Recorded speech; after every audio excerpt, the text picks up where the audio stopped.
Sabe, parte do nosso erro se dá quando a gente está mais focado em sentimentos do que nas promessas. E a gente faz isso bastante. Ao invés de atentar para os versos que a gente leu hoje, que falam do perdão de Deus em relação às nossas iniquidades, a gente lida mais com a maneira como a gente sente em relação às nossas iniquidades. A gente dá mais ouvidos aos nossos sentimentos do que às promessas de Deus na Escritura. Paulo nos dá uma lição. Lembra, Paulo tem um passado triste, feio. Eu sei que foi antes da conversão dele, eu sei. E você pode dizer assim, pastor, mas eu fiz coisa feia durante a minha vida com Deus. Mas mesmo assim, olha como é importante você não ser definido pelas coisas malévolas que você fez no passado. Paulo não fala assim, então, muito prazer, Paulo, o assassino de cristãos. Ele nunca se identifica assim, embora ele tenha sido isso mesmo. Um homem que se julgava justo, um homem que participava de morte de gente que amava Jesus, que não tinha nada a ser condenado de forma justa. Um homem vil, um homem que tinha prazer em caçar cristãos. Esse tipo de coração vil é de ter repulsa. No entanto, quando ele fala do passado dele, ele fala a graça de Deus comigo. A graça, não eu, mas a graça de Deus comigo. Eu sou o menor dos apóstolos, mas eu fiz mais do que todos eles, mas não eu, a graça de Deus comigo. Paulo nos ensina que a gente precisa lidar com a graça de Deus, de tal forma que ela sim ocupa o nosso pensamento. Talvez você diga assim, pastor, mas eu não consigo deixar de esquecer. Não é verdade. Não é verdade que o seu pensamento foge do seu controle. Você pode e deve ocupar o seu pensamento com a graça de Cristo Jesus. A Escritura fala de você ocupar a sua mente com tudo que é bom, tudo que é agradável, tudo que é de boa fama, né? Se algum louvor existe, que seja isso que ocupe o seu pensamento. Pedro também fala de cingir o pensamento com essa graça de Deus. Eu estou falando dessas coisas porque eu sei que você ou falou ou já ouviu a frase, eu não consigo me perdoar. Ou você já falou ou você já ouviu. E essa é uma frase muito mal posta, muito mal colocada. Extremamente equivocada. Por várias razões. Primeiro, porque a Bíblia fala de perdão vertical, de Deus para conosco, e perdão horizontal, eu perdoar o próximo, mas nunca fala de perdão interior, nunca, não tem um verso na Bíblia que fala disso, nem um sequer.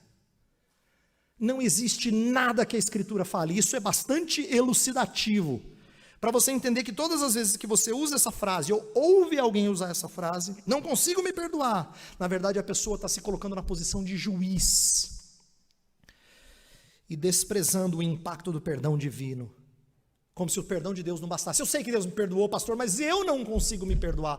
Olha a soberba da sua frase. Olha a soberba. O perdão de Deus é bom, mas assim não tratou totalmente. Eu preciso me tratar. Você entende o que essa frase significa? Como ela é má, como ela despreza o perdão divino. É o orgulho de quem não quer ter ficha suja. É isso que leva a gente a dizer coisa desse tipo.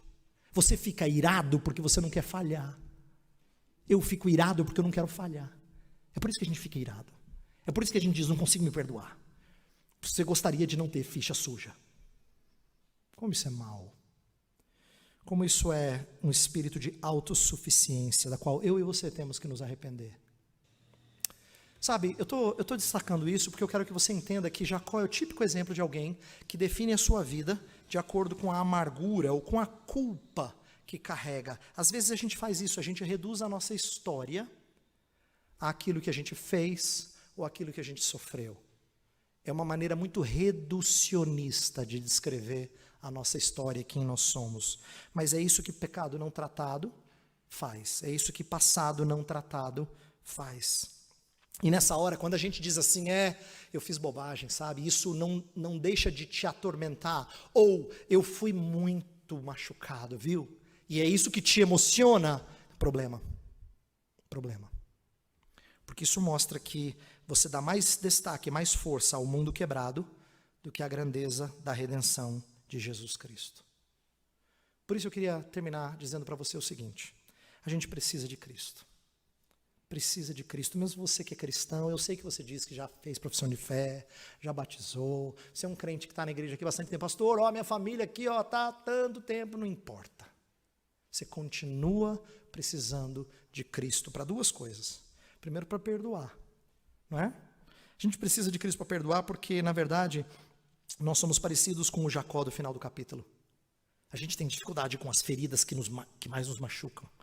Mas eu queria dizer para você que você tem condições de perdoar. Não precisa pedir condições extras. Tem uma história na Bíblia que é bem esclarecedora. Uma vez, discípulos chegaram para Jesus e falaram: até quantas vezes a gente deve perdoar? Lembra? E aí Jesus deu um número tão alto que eles falaram: Senhor, então aumenta-nos a fé. A gente usa essa frase achando que ela é uma frase piedosa. Não é errado pedir para o Senhor nos aumentar a fé, porque há outros textos em que isso aparece de uma maneira santa. Mas esse texto dos discípulos não é. O que eles estão dizendo é: Senhor, então é dificílimo o que o Senhor está pedindo, é impossível.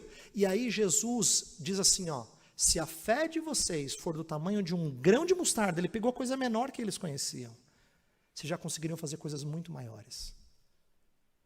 Jesus não está dizendo que a fé deles não era nem desse tamanho. Ele está dizendo que se fosse só desse tamanho, vocês já conseguiam fazer coisas espetaculares. Então para de dizer: aumenta-nos a fé.